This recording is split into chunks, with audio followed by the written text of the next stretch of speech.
In the latest turn of events in the Russia-Ukraine conflict, Moscow has suffered a big setback. 4 of their aircraft launching an attack at Ukraine's Cherniv region were ambushed at Ukraine's border.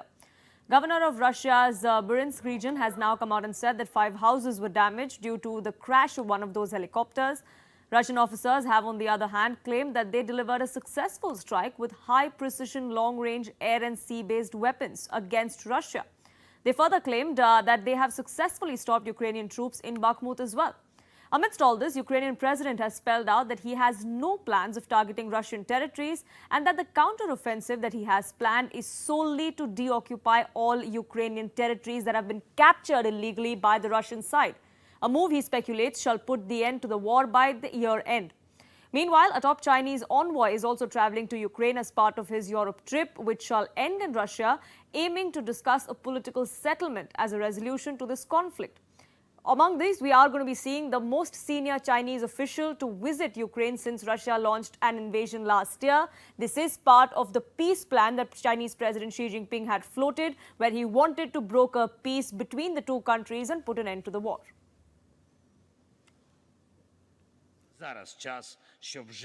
Now is the time for us to determine the end of this war this year. This year we can make the aggressors' defeat irreversible. Вже цього року ми можемо зробити поразку агресора незворотною.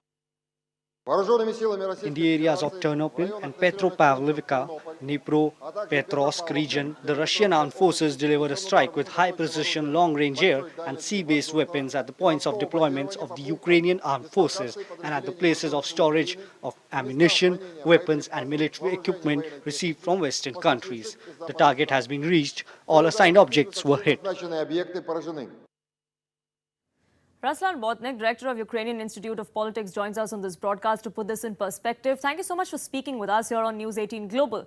Mr. Botnik, I want to ask you, President Zelenskyy says that this year will mark the end of the war. But is that a realistic estimation? The counter-offensive that we've all been hearing of from the Ukraine side is yet to be witnessed. Hello, colleagues. Of course, it depends on of the side which you belong in this situation. But in any case, Ukrainian offensive operation is very important from the political side because we have a very high feelings and weightings inside of Ukraine from this counteroffensive operation, and such situation is in our Western allies. Everybody in Ukraine and abroad are waiting this counteroffensive operation. Moreover, without changing nowadays balance, I'm talking about the military and political balance between the Russia and West, Russia and Ukraine, there is no possible to make any negotiation effective nearest time. Right, this weekend perhaps was the worst for Russia. 2 of its military commanders were killed in action, 2 of their jets and 2 helicopters were also shot down. Do you think this is the beginning of the end? This is perhaps why President Zelenskyy says that this year is going to mark the end of the war? Ukraine obtained a lot of modern weapons from the Western partners, especially the Britain rockets Shadow Storm, which are helping a lot to destroy the Russian military supplies and the storages and so on. And it looks like we are preparing this counteroffensive operation, broking the Russian resources for offensive operation. Now, Russia keeps accusing Ukraine of repeatedly hitting their targets inside the Russian territory, something that is outside the purview of self-defense is what they say. How do you view that? It's a very important question because many of Ukrainian partners don't give Ukraine any weapon which should be used against internationally recognized Russian territory. We are not talking about the Crimea. The bigger part of supplies nowadays, supplies to Ukraine, is the weapon to fight for Crimea. But when we are talking about the other Russian territories nowadays, the United States and Western Europe countries, they are not to be involved in this conflict, so they give this weapon only with the permission to use it only in Ukrainian territory. Because if this weapon will be used on the Russian territory, it will be a change and chance or a reason for Russia to use the nuclear weapon or to blame the Western countries like partners, like members of this war. And that would be catastrophic if something like that would happen. The fact that this year has dragged on for over a year now and it continues, which is also why we're talking about Beijing's peace plan that President Xi Jinping had come with when he was in Russia a few months ago. He had a telephonic conversation with Ukrainian president as well. And now Beijing's special envoy is set to visit both those countries. Do you have faith in China? Do you think Beijing can actually play the role of a neutral observer and a negotiator?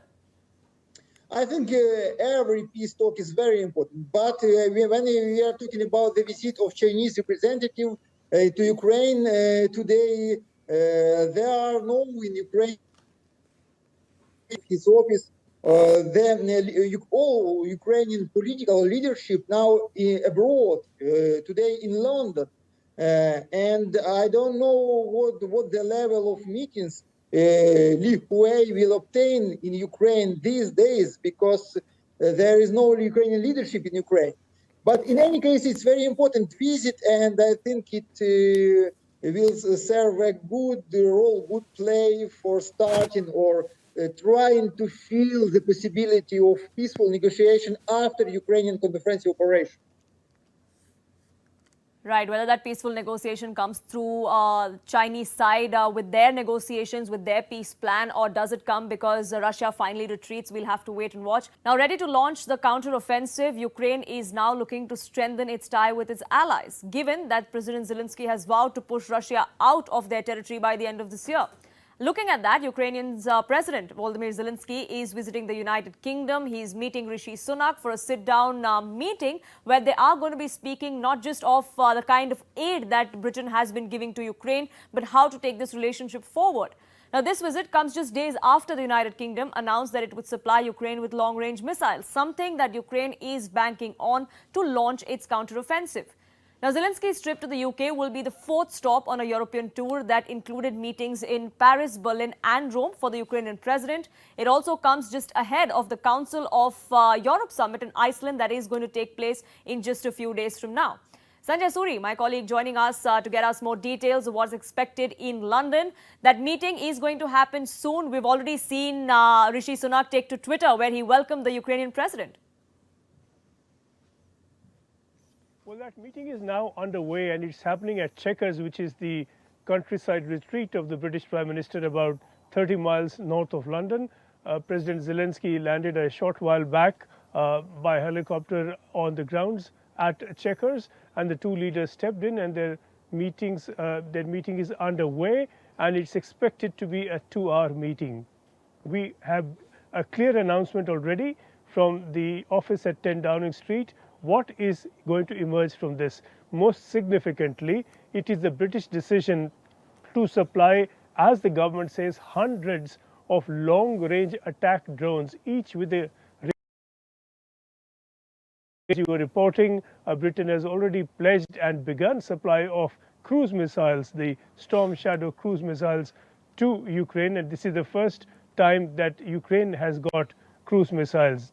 The accent now on the new British supplies is to give Ukraine long-range weaponry, long-range missiles, both cruise missiles and the drones that are being announced today.